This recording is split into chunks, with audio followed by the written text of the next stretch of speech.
চলে আসলাম কোনরা কুরবানি গরুর হাট। বিশাল বিশাল সাইজের এই যে দেখেন ব্ল্যাক গরু। ভাইও কি গরু নিয়ে আসছেন? এটা আপনি গরু, এটা কত চাইতেছেন? বেচা দিচ্ছে 1,65,000। মাত্র 1,65,000 দাম চাইতেছে। দাম কত চাওয়া হইতেছে বলো?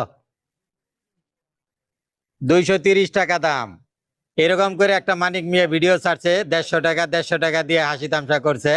পরে কয় কি না, এই 150 টাকা মানে 1,50,000, আর এই 230 মানে 2,30,000 না? আর এটা কি এরকম কিছু এই গোটাগুটি এগুলা কি মুরব্বী? অ্যালার্জির মতো কয়।